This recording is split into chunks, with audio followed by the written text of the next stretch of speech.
UTS, Evaluasi Pembelajaran. Assalamualaikum warahmatullahi wabarakatuh. Perkenalkan, nama saya Putri Islami Sunarsi dengan NIM 1986-20658, kelas 7B, program studi S1 Pendidikan Guru Sekolah Dasar dengan mata kuliah Evaluasi Pembelajaran dengan dosen pengampu Ibu Fadilatur Rahmi MPD. Baiklah, saya akan menyampaikan tugas UAS, yaitu resume. Adapun resume yang pertama, konsep evaluasi pembelajaran.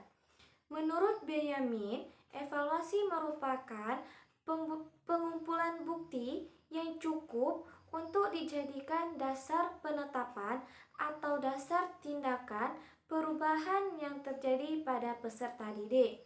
Sedangkan penilaian merupakan proses yang dilakukan melalui perencanaan, penyusunan alat penilaian, serta pengumpulan informasi dengan adanya bukti pencapaian hasil belajar siswa. Penilaian juga berarti menilai sesuatu, sedangkan menilai adalah mengambil keputusan terhadap sesuatu. Selanjutnya tes. Tes merupakan alat atau cara yang sistematis untuk memenuhi persyaratan validitas dan reliabilitas. Persamaan evaluasi penilaian adalah menilai serta menentukan nilai nilai, sedangkan perbedaannya terletak pada ruang lingkup dan pelaksanaannya. Materi yang kedua yaitu fungsi tujuan dan prinsip evaluasi.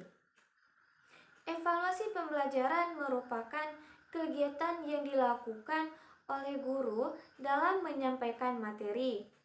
Tujuan evaluasi ini tentunya untuk melihat tolak ukur keberhasilan belajar siswa.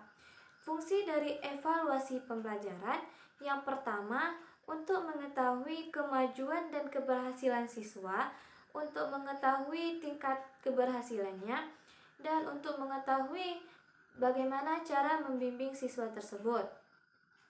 Prinsip evaluasi pembelajaran ada 3. Yang pertama secara keseluruhan, kesinambungan, dan objektif. Untuk menentukan prinsip, ada beberapa kaidah yang harus kita perhatikan. Yang pertama, harus berada di ruang lingkup. Yang kedua, secara komprehensif. Yang ketiga, diselenggarakan secara komprehensif. Dan yang terakhir, dilakukan pada proses yang berkelanjutan. Resume yang ketiga ataupun materi yang ketiga yaitu pendekatan dan penilaian. Pendekatan dan penilaian terbagi menjadi 2, yaitu PAN, penilaian acuan normatif, dan PAP, penilaian acuan patokan. Yang pertama, PAN, penilaian acuan normatif, yang mana merupakan acuan kepada norma kelompok yang diperoleh oleh siswa lalu dibandingkan dengan nilai siswa yang lainnya. Sedangkan PAP atau penilaian acuan patokan merupakan pengukuran dengan menggunakan acuan yang berbeda. Persamaan antara acuan normatif dan patokan terdapat pada tujuan evaluasi yang memerlukan sampel yang relevan dan untuk mendapatkan informasi.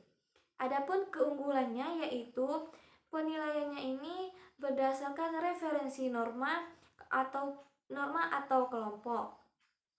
Kelebihan serta kekurangannya yaitu terlalu sedikit menyampaikan tujuan, sedangkan kelebihannya yaitu dapat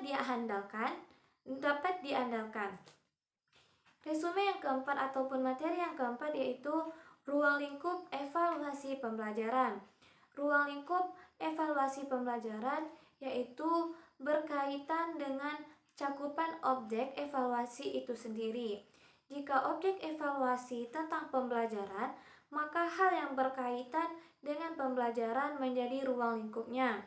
Ruang lingkup ini dapat dilihat dari berbagai perspektif, yaitu domain hasil belajar, sistem pembelajaran, proses, serta hasil belajar yang kompetisi.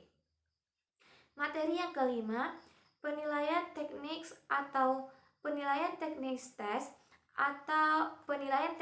tes dan non-tes. Melalui evaluasi teknik tes, maka proses belajar dapat dilakukan dengan baik dan benar apabila menggunakan informasi yang diperoleh pada pengukuran.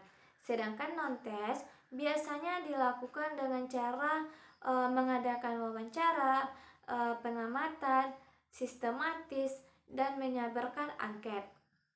Alat penilaian tes dan non-tes ini tentunya memiliki teknik evaluasi non-tes dan teknik evaluasi tes. Bentuk evaluasi tes yaitu berupa evaluasi formatif, sumatif, dan diagnostik. Materi yang keenam ataupun materi yang terakhir pada UAS yaitu pengelolaan skor. Pemberian skor merupakan proses pengubahan jawaban terhadap item dan instrumen.